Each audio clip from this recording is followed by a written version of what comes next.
Hola, ¿qué tal? ¿Cómo estamos? Vamos a empezar a hablar sobre el capítulo 4. Ya voy a leerlo, que está muy interesante el capítulo 4. Es extenso, espero no demorarme tanto.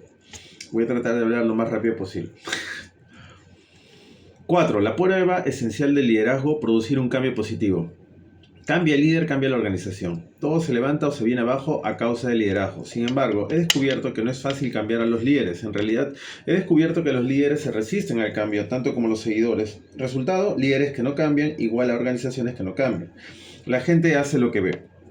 Perfil de un líder con problemas. Observe que los 12 puntos problemáticos de un líder enumerados a continuación, 5 tienen que ver con la falta de voluntad para cambiar. Eso significa problemas para la organización. Entiende poco a la gente. Ya, ese es 1. 2. Carece de imaginación. 3. Tiene problemas personales. 4. Le echa la culpa al otro. 5. Se siente seguro y satisfecho. No es organizado. Monta en cólera. No corre riesgos. Es inseguro y está a la defensiva. Es inflexible. No tiene espíritu de grupo y se resiste al cambio. Su madre. Nicolás Maquiavelo dijo: no hay nada más difícil que hacer, más peligroso de llevar a cabo o más incierto de su éxito que tomar la dirección para introducir un nuevo orden de cosas. Lo primero a cambiar de este estado de cosas soy yo, el líder. Luego de darme cuenta cuán difícil es cambiarme a mí mismo, entenderé el desafío que implica tratar de cambiar a otros. Esta es la prueba esencial del liderazgo. Un místico del Medio Oriente dijo: de joven fui revolucionario y mi oración permanente a Dios era: Señor, dame la energía para cambiar el mundo. Cuando llegué a la madurez y vi que había pasado la mitad de mi vida sin cambiar a una sola alma, mi oración se transformó en: Señor, dame la gracia de cambiar a los que estén en contacto conmigo, solo a mi familia y amigos, y estaré satisfecho. Ahora que soy viejo y mis días están contados, he comenzado a entender cuán necio he sido. Mi única oración ahora es: Señor, dame la gracia de cambiar yo mismo. Si hubiera orado así desde el principio, no hubiera desperdiciado mi vida. Interesante. Howard Hendricks, en su libro Teaching of Change, lanza un reto a todo líder potencial. Escribe en los márgenes de esta página la respuesta a esta pregunta: ¿ha cambiado últimamente? Digamos, en la última semana o en el último mes o en el último año. Puede especificar o dar una respuesta muy vaga. Usted dice que está creciendo. Muy bien. ¿Cómo? Bueno, dice usted: en muchas maneras. Magnífico. Nombre una. Como ve, la enseñanza afectiva proviene únicamente de una persona que ha cambiado.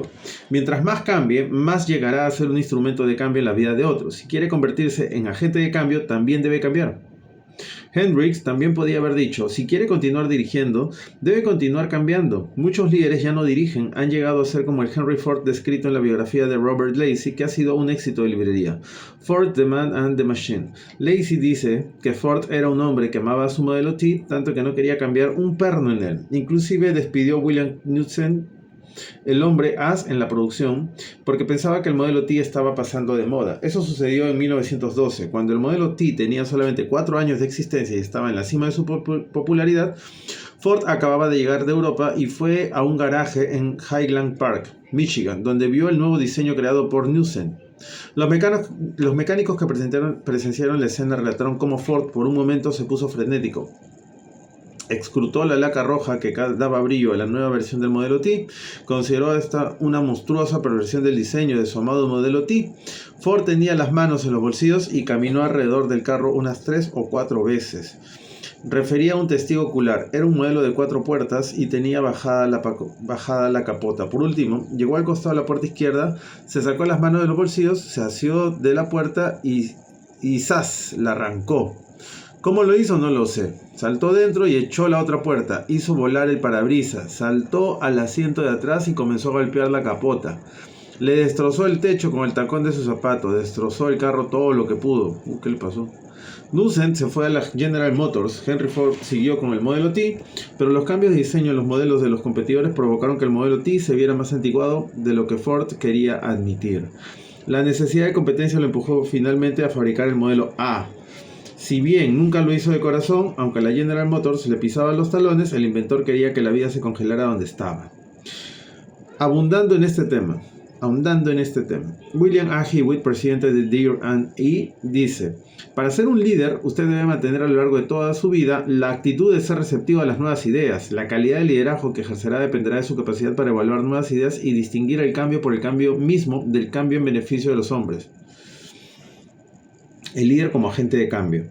Una vez que el líder ha cambiado personalmente y ha discernido la diferencia entre un cambio novedoso y un cambio que se necesitaba, debe convertirse en agente de cambio. En este mundo de cambios rápidos y discontinuidades, el líder debe estar al frente para propiciar el cambio y el crecimiento y mostrar la manera de lograrlo. En primer lugar, debe comprender los dos requisitos indispensables para producir un cambio: conocer los requerimientos técnicos del cambio y comprender la actitud y demandas motivadoras para producirlo. Ambos requisitos son extremadamente necesarios. Sin embargo, cuando no se logra el cambio, casi siempre es porque ha habido una motivación inadecuada por falta de habilidades técnicas, no por falta de habilidades técnicas. O sea, fue una motivación inadecuada. Un administrador, por lo general, estará más capacitado para los requerimientos técnicos del cambio, mientras que el líder conocerá mejor las demandas motivadoras y de actitud que necesitarán los seguidores. Observe la diferencia. Al comienzo, las habilidades del líder son esenciales, ¿ok? Ningún cambio ocurrirá si no se llenan las necesidades psicológicas. Una vez que comienza el cambio, se necesita la capacidad del administrador para mantener el cambio que se necesita. Bob Beal, en su libro Increasing Your Leadership's Confidence, lo dice de esta manera: un cambio puede tener sentido desde el punto de vista lógico y aún conducir a la ansiedad en la dimensión psicológica.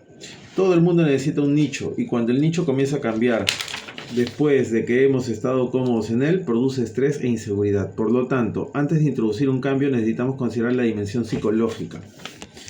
Un buen ejercicio cuando nos enfrentamos al cambio es hacer una lista de ventajas y desventajas lógicas que éste producirá, y después hacer otra lista indicando el impacto psicológico. A ver, otra vez. Un buen ejercicio cuando nos enfrentamos al cambio es hacer una lista de las ventajas y desventajas lógicas que éste producirá, ok, y después hacer otra lista indicando el impacto psicológico, ok. El simple hecho de ver esto puede ser esclarecedor. Tal vez se sorprenda a usted como diciendo: no me gusta admitirlo, pero a estas alturas estoy inseguro, aun cuando el cambio sea lógico. Otra posibilidad es que un cambio quizá no afecte su seguridad psicológica, pero tal vez no tenga sentido una vez examinadas las ventajas y desventajas del mismo. La clave radica en distinguir los aspectos lógicos y psicológicos de cualquier cambio. Un recuento histórico de la resistencia al cambio. No hay nada más difícil de hacer, más peligroso de llevar a cabo o más incierto en cuanto al éxito que introducir cambios. ¿Por qué? El líder tiene por enemigos a todos los que han hecho un buen trabajo en las antiguas condiciones, y solo como partidarios tibios a los que podrían hacer las cosas bien con el cambio. La resistencia al cambio es universal. Se encuentra en todas las clases y culturas. Agarra a cada generación por la garganta e intenta detener todos los movimientos hacia el progreso. Muchas personas bien educadas, luego de ser confrontadas con la verdad, no han querido cambiar de idea. Por ejemplo, durante siglos, la gente creyó que Aristóteles estaba en lo cierto cuando dijo que mientras más pesado fuera un objeto, más rápidamente caería en la tierra. Aristóteles era considerado como el más grande pensador de todos los tiempos y era imposible que estuviera equivocado. Todo lo que se hubiera necesitado para comprobar su afirmación era que una persona decidida tomara dos objetos, uno liviano y otro pesado, y los lanzara desde una gran altura, para ver si en verdad el más pesado llegaba primero al suelo o no. Pero nadie dio ese paso sino hasta 2000 años después de la muerte de Aristóteles. En 1589 Galileo reunió a catedráticos expertos al pie de la torre inclinada de Pisa. Luego subió a la cúspide y arrojó dos objetos diferentes, de diferente peso, uno de aproximadamente 5 kilos y otro de medio kilogramo. Ambos llegaron al suelo al mismo tiempo, pero el poder de la creencia en la sabiduría tradicional era tan fuerte que los catedráticos negaron lo que habían visto. Continuaron diciendo que Aristóteles tenía razón. Con su telescopio, Galileo demostró la teoría de Copérnico de que la Tierra no era del centro del universo. La Tierra y los planetas giraban alrededor del Sol. Sin embargo, cuando trató de cambiar las creencias de la gente, fue arrojado a la cárcel y pasó el resto de su vida bajo arresto domiciliario. Resistirse al cambio puede, sin que se quiera, afectar a la salud y a la vida de la humanidad, como nos demuestra el siguiente relato. Hipócrates describió el escorbuto en los tiempos antiguos. La enfermedad parecía plagar a todos los soldados en el campo y en las ciudades que estaban bajo estado de sitio por largos periodos. Más tarde, después del descubrimiento de América, cuando las largas travesías marítimas se hicieron comunes, el escorbuto se diseminó desenfrenadamente entre los marinos. Se sabía poco sobre lo que causaba el escorbuto y menos sobre su cura.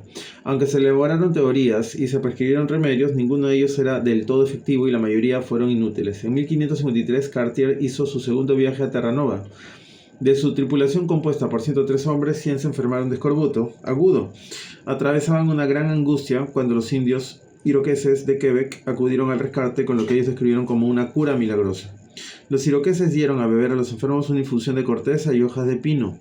En 1553, el almirante Sir Richard Hawkins descubrió que durante todo el tiempo que sirvió en alta mar, 10.000 marinos bajo su mando habían muerto de escorbuto.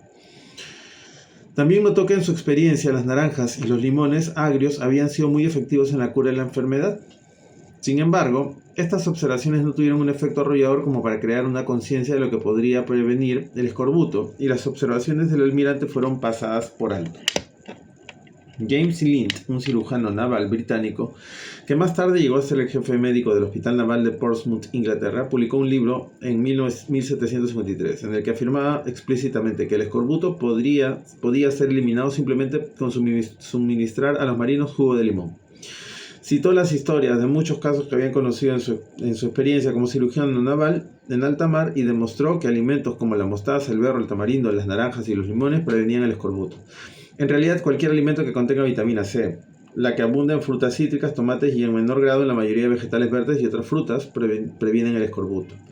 Usted habría esperado con toda razón que el Dr. Lind hubiera sido honrado y reconocido por su gran contribución, pero sucedió lo contrario, fue ridiculizado, sufrió una frustración y dijo amargamente: algunas personas no pueden llegar a creer que una enfermedad tan grave y terrible se cure o se prevenga por medios tan sencillos.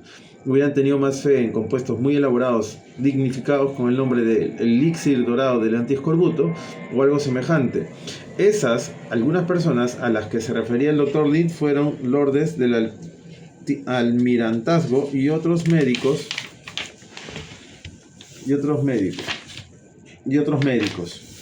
Ignoraron el consejo de Lind por 40 años. Un capitán sí aceptó el consejo, el ahora famoso capitán James Cook, que llenó de bodegas de sus barcos con un buen abastecimiento de frutas frescas.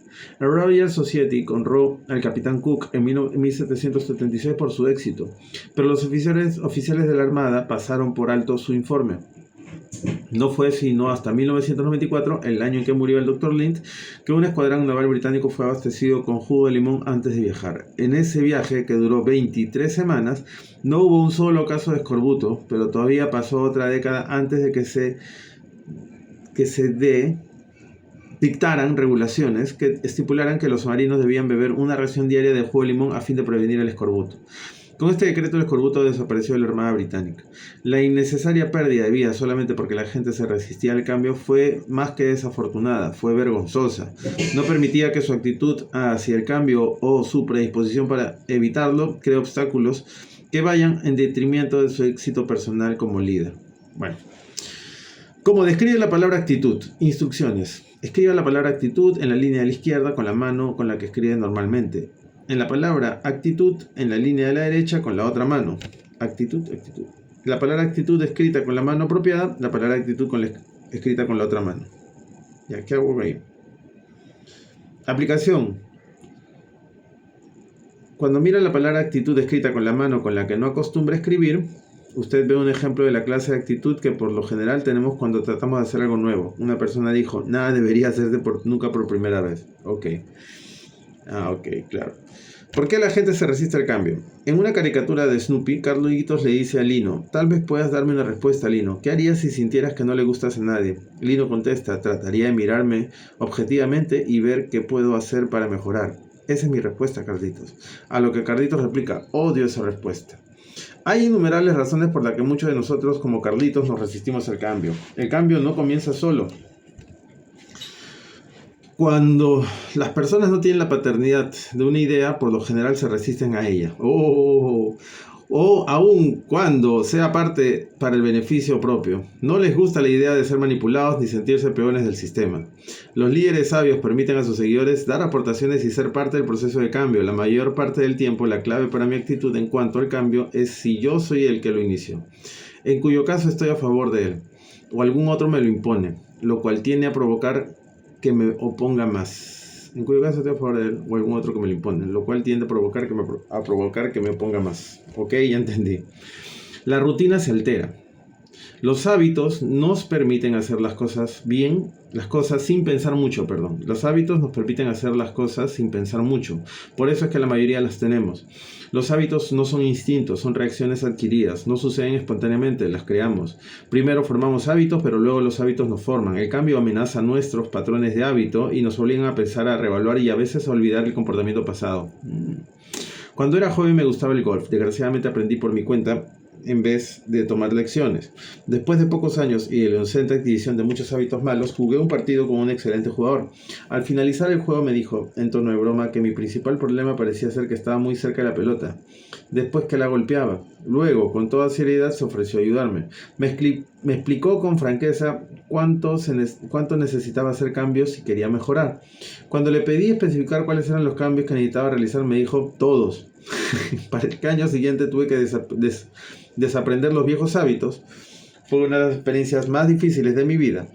Muchas veces tuve la tentación de volver a mis viejos hábitos para sentir el alivio temporal de un duro esfuerzo y seguir jugando mal. Interesante. El cambio produce temor a lo desconocido. El cambio significa viajar por aguas desconocidas y esto nos produce inseguridad. Por eso muchas personas se sienten cómodas con los viejos problemas que con las nuevas soluciones.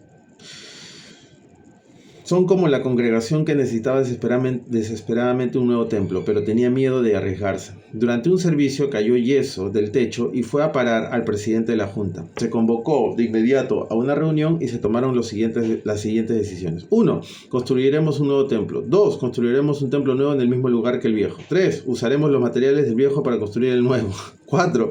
Seguiremos reuniéndonos en el templo viejo hasta que se construya el nuevo. ¿Ok?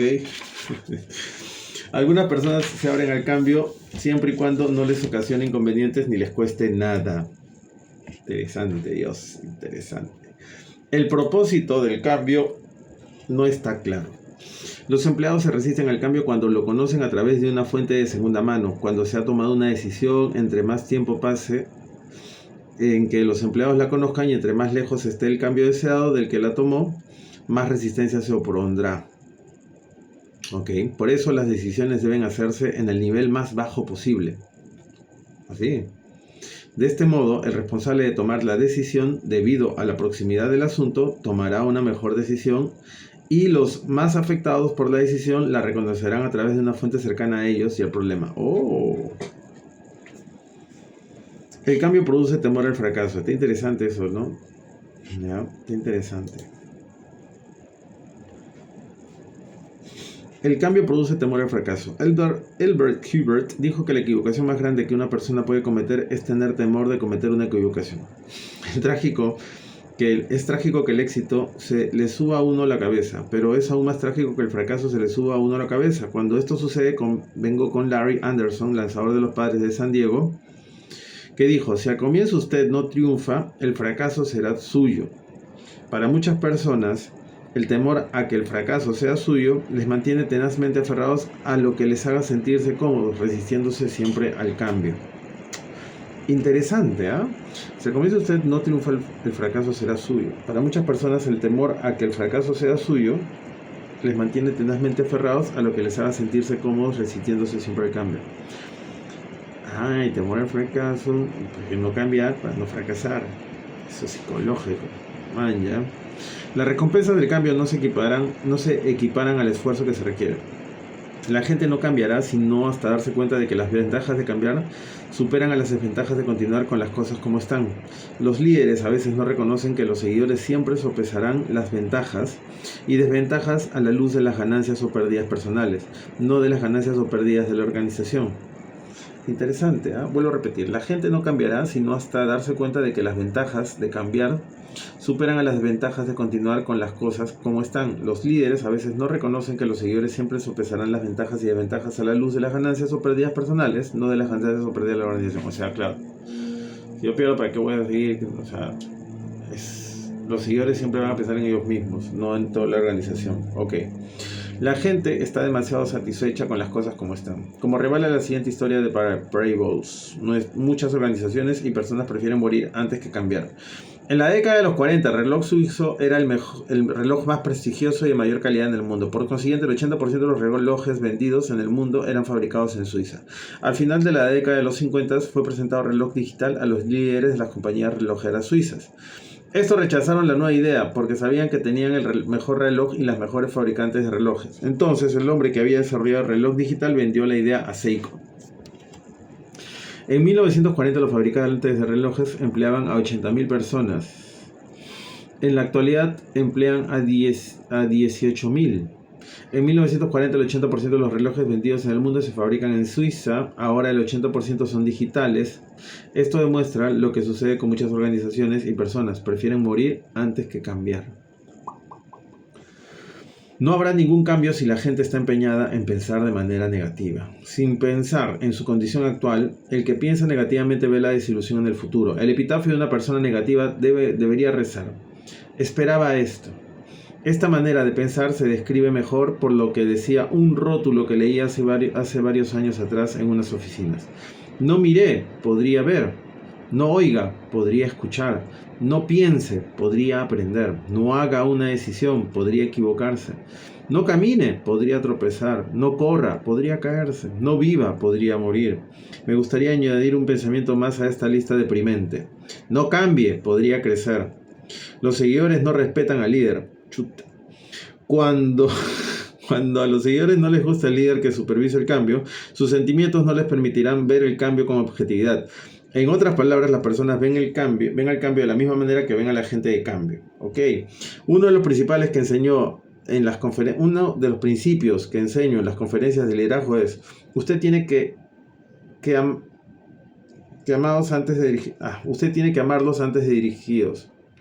Cuando usted ame a sus seguidores, usted tiene que amarlos antes de dirigirlos. Cuando usted ame a sus seguidores genuinamente, los respetarán y seguirán a través de muchos cambios. El líder es susceptible ante la crítica.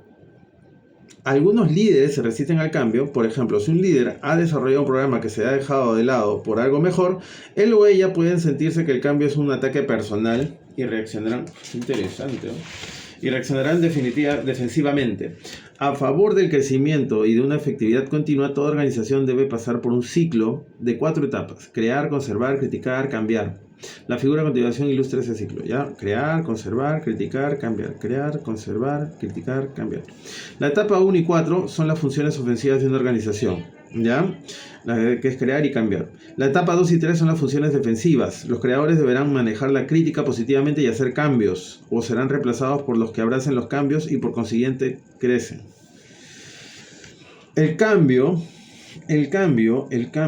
vamos a ver. El cambio puede significar pérdida personal. Cuando el cambio es inminente, la pregunta que uno se plantea es: ¿cómo me afectará? Por lo general hay 3 grupos de personas dentro de la organización: los que perderán, los que son neutrales, los que se beneficiarán, ¿no? Y cada grupo es diferente y debe ser manejado con sensibilidad, pero también con rectitud. ¿Ok? Los que perderán, los que no son neutrales y los que se beneficiarán. ¿Ok? El cambio requiere un compromiso adicional. El tiempo es lo más preciado para muchas personas. Cuando van a ver un cambio, todos estamos atentos para ver cómo afectará nuestro tiempo. Por lo regular, concluimos que el cambio estará bien si no nos compromete a dar más. Si no nos compromete a cada uno a dar más. Sidney Howard dijo que la mitad de saber lo que usted quiere es saber a lo que usted debe renunciar para obtenerlo. ¿Ok? Cuando el costo del cambio es tiempo, muchos se resistirán. Cuando se trata del tiempo, el líder debe determinar si la persona no quiere o no puede cambiar. ¿Ok? La voluntad tiene que ver con la actitud y hay poco que usted como líder pueda hacer si sus seguidores se resisten al cambio a causa de la actitud. Pero la habilidad para cambiar tiene que ver con la perspectiva. ¿Ok? Pero la habilidad para cambiar tiene que ver con la perspectiva. Muchas personas quieren cambiar, pero por la forma en la que perciben las circunstancias y sus responsabilidades actuales no pueden cambiar. En este punto, el líder puede ayudar reasignando prioridades a las tareas, eliminando lo no esencial y enfatizando el valor consecuente del cambio. Ya, mi hijo estaba llorando, otra vez va a llorar. Ya, sigamos. Mi hijo de puso a llorar. La estrechez mental impide la aceptación de ideas nuevas. 1.600 personas pertenecen a la Sociedad Internacional de Investigación sobre la Tierra Plana. Su presidente, Charles K. Johnson, dice que él ha sido toda su vida un partidario de que la Tierra es plana. Cuando vi el globo terráqueo en la escuela no lo acepté y no lo acepto ahora. Eso nos recuerda al hombre que vivía en Maine y pasó de los 101 años de edad. Un periodista viajó desde Nueva York para entrevistar al centenario. Sentado en el portal de su casa, el periodista le dijo: «Estoy seguro de que usted ha visto muchos cambios en su vida». El viejo replicó: «Sí, y he estado envejeciendo en cada uno de ellos». La tradición se opone al cambio. Me encanta este chiste. ¿Cuántas personas se necesitan para cambiar un foco? Respuesta: 4. Una para cambiar el foco y 3 para hacer reminiscencias de cuán bueno era el foco viejo. Personas como esas me recuerdan a un viejo sargento al que le encargaron cuidar de un área de césped situada frente a las oficinas administrativas de un campamento militar en Michigan. El sargento delegó pronto el trabajo de un soldado raso y le dijo que regara el pasto todos los días a las 5 en punto. El soldado hacía su trabajo concienzudamente. Un día hubo una terrible tormenta y el sargento entró en las barracas y vio al soldado descansando en su litera. «¿Qué es lo que te pasa?», le gritó. «Son las 5 en punto y se supone que deberías estar regando». «Pero, sargento», dijo el soldado muy confundido, «está lloviendo, mire la tormenta». «¿Y qué?», respondió el sargento. «Tienes un impermeable, ¿no es verdad? La ley de Cornfield dice que nada se hace sino hasta que cada uno está convencido de que se debe hacer. Y ha estado convencido de esto por mucho tiempo y de que ha llegado el momento de hacer algo más». La tradición se opone al cambio. Lista de verificación para estar seguros de un cambio. Estas son las preguntas que deben contestar antes de intentar hacer un cambio dentro de una organización. Cuando las preguntas se pueden contestar con un sí, el cambio será más fácil. Las preguntas que solamente se pueden responder con un no o con un tal vez indican por lo general que el cambio será difícil. ¿Beneficiará este cambio a los seguidores? ¿Sí o no? Sí. ¿Es este cambio compatible con el propósito de la organización? Sí. ¿Es este cambio específico y claro? Sí. ¿Están a favor de este cambio los mejores que constituyen el 20% de la organización? No lo sé. ¿Es posible probar este cambio antes de comprometernos totalmente con él? Sí. ¿Están disponibles los recursos humanos, físicos y financieros para hacer este cambio? ¿Es revisible este cambio? En este cambio, el próximo paso obvio. ¿Es este cambio el próximo paso obvio? ¿Rendirá este cambio beneficios a corto y a largo plazo?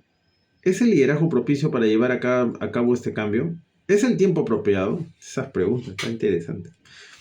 A veces todo líder se siente como Lucy cuando se apoyaba en una cerca con Carlitos. «Me gustaría cambiar el mundo», le dijo Carlitos. Carlitos le preguntó: «¿Por dónde comenzarías?». Ella replicó: «Comenzaría por ti». La última pregunta. ¿Es el tiempo apropiado? Es la consideración final para implementar el cambio. El éxito de un líder para producir un cambio en otros tendrá lugar solamente si el tiempo es el apropiado. En mi libro Actitud de Vencedor se trata este asunto en el siguiente orden. Decisión equivocada en el tiempo equivocado, desastre. Decisión equivocada en el tiempo apropiado, equivocación. Decisión correcta en el tiempo equivocado, desaprobación. Decisión correcta en el tiempo apropiado, éxito.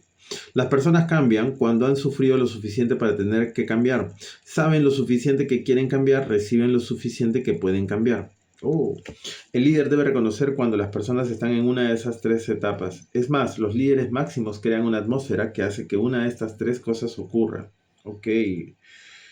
Las personas cambian cuando han sufrido lo suficiente para tener que cambiar. Saben lo suficiente que quieren cambiar, reciben lo suficiente que pueden cambiar. Interesante. Las personas cambian cuando han sufrido lo suficiente.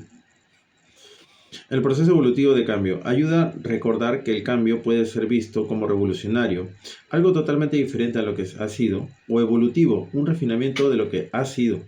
Es más fácil presentar el cambio como un simple refinamiento de la forma como lo hemos estado haciendo, que como algo grande, nuevo y completamente diferente. Cuando se plantea una propuesta de cambio a la organización, la gente cae en 5 categorías en términos de su respuesta. 5 categorías. ¿Ok?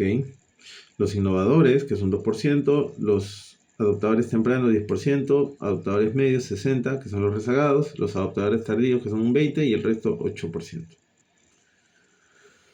Interesante. ¿Cuánto falta? A ver. Bueno, falta poco. Faltan nada. Los adoptadores tempranos, ya, son los que reconocen una buena idea cuando la ven. Su opinión es respetada en la organización, aunque no originaron la idea. Tratarán de convencer a otros para aceptarla. Los adoptadores medios son la mayoría. Responderán a las opiniones de los otros. Por lo general son razonables en el análisis de una nueva idea, pero se inclinan a mantener el status quo. Pueden influir los influyentes positivos o negativos de la organización. Ya, las modalidades medias responderán a las opiniones de los otros, por lo general son razonables en el análisis de una nueva idea, pero se inclinan a mantener el status quo. Ya. Los adoptadores tardíos son el último grupo en apoyar una idea. A menudo hablan contra los cambios propuestos y tal vez nunca expresen verbalmente su aceptación. Por lo común, los adoptarán si la mayoría los apoya. Los rezagados están siempre contra el cambio. ¿Ya? Los rezagados estarán siempre contra el cambio. Su compromiso es con el status quo y con el pasado. A menudo tratan de crear división dentro de la organización. El proceso evolutivo de un cambio exitoso dentro de la organización puede resumirse en 8 pasos que hay que dar cuando la organización pasa de ignorar el cambio deseado y los efectos que tendrá a una mente con voluntad y deseos de innovación. Paso 1. Ignorancia. Los seguidores no sienten ninguna dirección unificada ni tienen un sentido de prioridades. Están en tinieblas. Paso 2. Información. Se da información general a la gente, al comienzo no se aceptan las ideas de cambio. Paso 3.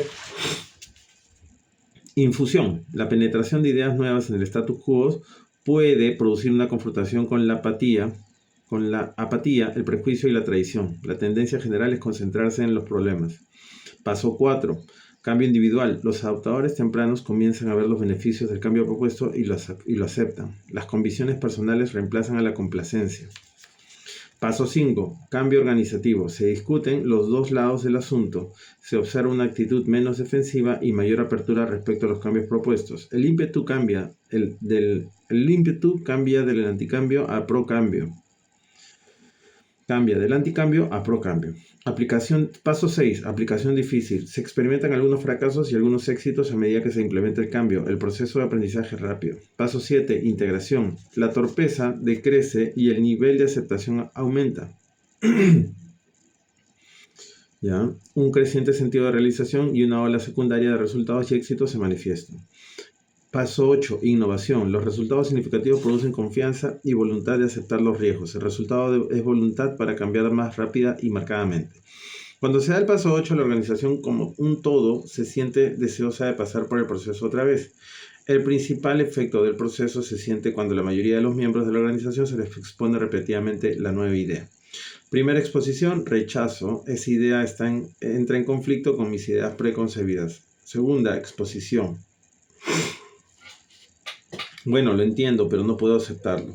Tercera exposición. Estoy de acuerdo con la idea, pero tengo reservas en cuanto a su aplicación. Cuarta exposición. Esa idea expresa muy bien lo que siento al respecto. Quinta exposición.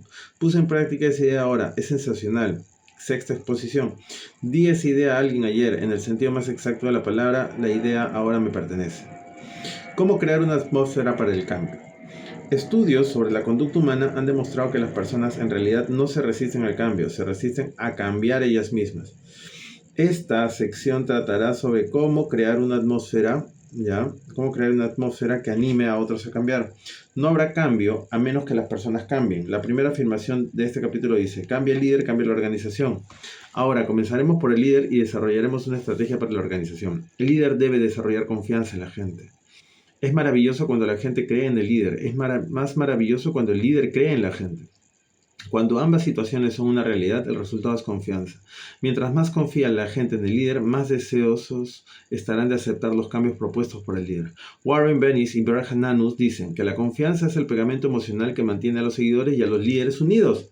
Abraham Lincoln dijo, si quiere ganar a un hombre por su causa, primero convénzalo que usted es su verdadero amigo, luego trate de descubrir lo que él quiere realizar.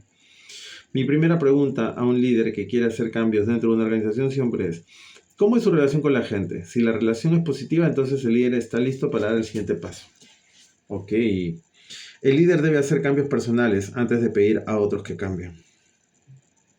Lamentablemente muchos líderes son como mi amiga que hizo una lista de resoluciones para el año nuevo.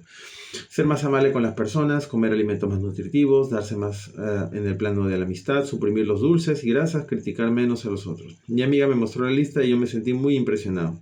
Eran grandes metas, pero le pregunté, ¿piensas que podrás cumplir con todo eso? ¿Por qué yo? Me respondió ella. Esta lista es para ti. Andrew Carnegie dijo, a medida que envejezco, presto menos atención a lo que los hombres dicen. Me limito a observar lo que hacen. Los grandes líderes no solamente dicen lo que se debe hacer, lo demuestran. Los buenos líderes conocen la historia de la organización, ¿ya? Los buenos líderes conocen la historia de la organización. Mientras más tiempo ha pasado una organización sin que se hayan efectuado cambios, más esfuerzo se requerirá para introducirlos. También cuando se implementan el cambio y el resultado es negativo, la gente dentro de la organización tendrá recelo de aceptar cambios en el futuro. Lo opuesto también ocurre. Los cambios exitosos del pasado preparan a la gente para aceptar con presteza más cambios. G.K. Chesterton sugiere, no derribe la cerca hasta que no sepa la razón por la que fue puesta ahí. Es importante saber lo que sucedió en el pasado antes de hacer cambios para el futuro. Coloque a los que influyen en las posiciones de liderazgo. Los líderes tienen dos características. Primero, van a alguna parte y segundo, pueden persuadir a otras personas de ir con ellos. Son como el presidente de una organización corporativa que llegó tarde a una reunión. Irrumpiendo en el salón, se sentó en el asiento más cercano disponible en vez de ocupar su lugar acostumbrado. Uno de sus jóvenes ayudantes protestó. Por favor, señor, usted debe estar a la cabecera de la mesa. El ejecutivo, que tenía un cabal entendimiento en su lugar de la compañía, respondió, hijo, en cualquier lugar que me siente, esa es la cabecera de la mesa. Tome en cuenta el cambio que tiene en su bolsillo. ¿Ya? El cambio que tiene en su bolsillo. A todo líder se le da cierta cantidad de cambio, apoyo emocional en forma de monedas sueltas para negociar. Al comienzo de una relación, si la relación se debilita, el líder renuncia al cambio, hasta que llegue a estar en bancarrota dentro de la organización. Si la relación se fortalece, el líder recibe el cambio, hasta que le sea posible llegar a ser rico dentro de la organización. Recuerde siempre, se necesita cambio para hacer un cambio. Mientras más cambio hay en el bolsillo de un líder, más cambios pueden hacerse en las vidas de las personas. Lamentablemente, lo opuesto también ocurre.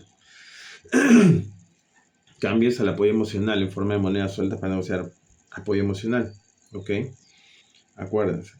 Los buenos líderes solicitan el apoyo de los influyentes antes que el cambio sea hecho público.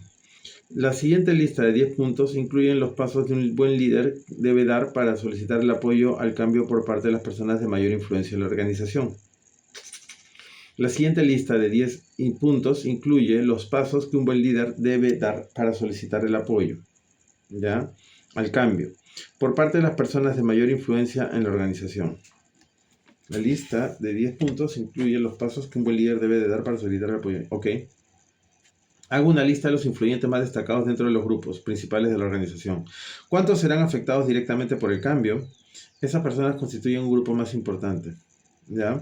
¿Cuántos serán afectados indirectamente por el cambio? ¿Cuántos probablemente reaccionarán de manera positiva? ¿Cuántos probablemente reaccionarán de manera negativa? ¿Qué grupo constituye la mayoría y qué grupo es el de mayor influencia? Si el grupo positivo es el más fuerte, reúne a los influyentes para discutir. Si el grupo negativo es el más fuerte, reúnase de manera individual con los influyentes. Conozca la clave de cada influyente. ¿Qué tal estrategia? Prepare una agenda de reuniones que contribuyan al cambio. Toda nueva idea atraviesa por 3 fases. No funcionará, costará demasiado, siempre pensé que era buena idea. Un líder sabio, al entender que la gente cambia mediante un proceso, prepara una agenda de reuniones para impulsar el proceso. Una que ha sudado durante 15 años ha mostrado ser muy efectiva. Asuntos que informar, asuntos de interés para los que asisten a la reunión, asuntos positivos que levanten el estado de ánimo, eso permite iniciar una reunión de alto nivel. Asuntos que estudiar, asuntos a tratar, no para votar. Esto da lugar a expresar ideas sin la presión que significa representar un punto de vista en particular. Asuntos de acción, asuntos que deben someterse a votación, los cuales previamente han sido asuntos de estudio. Esto permite una discusión que ya ha sido procesada. Si requiere mayor cambio, mantenga el asunto en la categoría de estudio, dando más tiempo para la aceptación. Anime a los influyentes a influir en otros informalmente. Los grandes cambios no deben sorprender a las personas. Una información que deje escapar el líder prepara a la gente para la reunión formal. ¿Ya?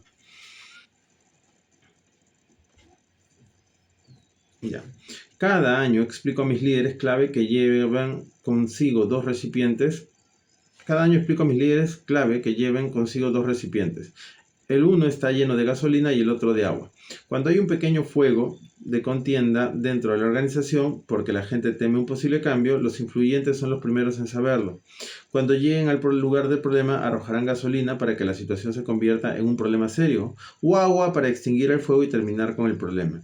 En otras palabras, los influyentes claves son los más grandes activos del líder o su más grande pasivo. La información que deje escapar el líder debe planearse y debe preparar de manera positiva a la gente para la reunión en la que el cambio será presentado formalmente. Entiendo, qué interesante. Demuestre a la gente cómo le beneficiará el cambio. Suposición: el cambio propuesto es lo mejor para la gente, no para el líder. La gente debe ser primero.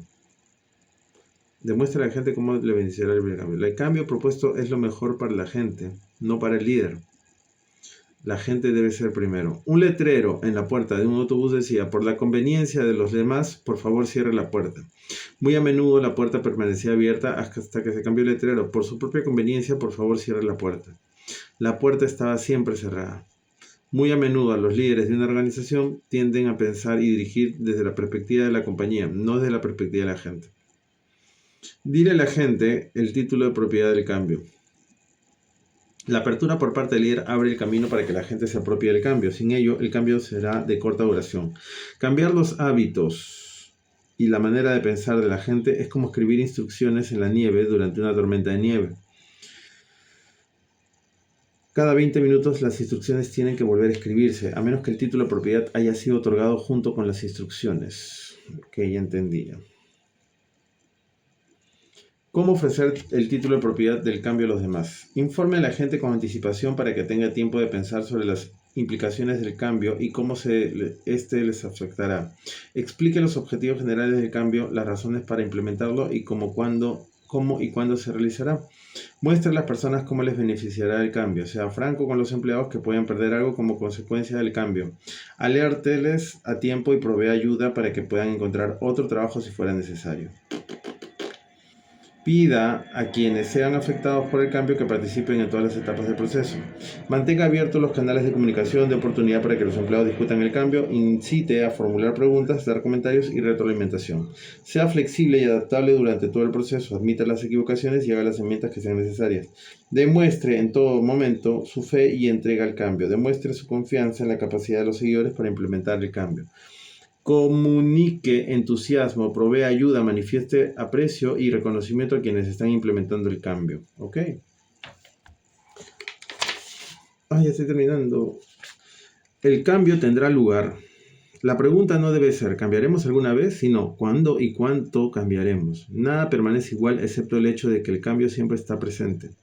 Aún en el principio, Adán le dijo a Eva, cuando fueron arrojados del paraíso: querida, vivimos en un tiempo de transición. Charlie Exley, jefe ejecutivo de la corporación NCR, dijo: he estado en el mundo de los negocios durante 36 años. He aprendido mucho y la mayor parte de eso no se aplica más. El escritor Lincoln Balmet describió una vez la emoción que le embargó cuando junto con un grupo de estudiantes salía de una conferencia de física en el Instituto para Estudios Avanzados de Princeton. ¿Cómo estuvo?, preguntó alguien. Maravilloso, replicó el señor Balmet. Todo lo que sabíamos la semana pasada no era verdad. Mantenerse al día con los cambios e informar de ellos a la organización es un reto constante para el líder. Los líderes deberían estar al tanto, por ejemplo, de información como la siguiente que apareció en un artículo escrito por el Dr. Richard Catwold. Él hace un contraste de los valores de la década de los 50 y la década de los 90. Y así, bueno, hace una lista, ¿no? En el año 50 había ahorro, en el año 90 gasto, en el año 50 gratificación demorada y en el 90 gratificación instantánea. En el año 50 certeza, en el año 90 ambivalencia, ¿no? Y así todo eso. En el año 50 nosotros y en el año 90 no yo. Deber, divorcio. Manufactura, servicio. Ya termina. No todo cambio significa mejoramiento, pero sin el cambio no puede haber mejoramiento. Cambio es igual a crecimiento o cambio igual a sufrimiento. El cambio representa tanto las posibles oportunidades como las pérdidas potenciales. He observado que el cambio se convierte en un desastre cuando el cambio propuesto no es una mala idea, ¿ya? El cambio propuesto no es aceptado por los que influyen, el cambio propuesto no es presentado de forma efectiva, el cambio propuesto sirve a los intereses de los líderes, el cambio propuesto se basa únicamente en el pasado, los cambios propuestos son demasiados y suceden muy rápidamente. En 1950 la revista Fortune pidió a 11 distinguidos norteamericanos que predijeran cómo sería la vida en 1980. En aquellos tiempos Estados Unidos disfrutaba de un superávit comercial de $3.000 millones, de manera que nadie predijo un déficit comercial para los 30 años subsiguientes. David Samoff, presidente de la RCA, estaba seguro de que para el año 80 los barcos, aviones, locomotoras y aún los móviles tendrían combustible atómico. Dijo que las casas tendrían generadores atómicos y que misiles teledirigidos transportarían el correo y otras cargas a través de grandes distancias.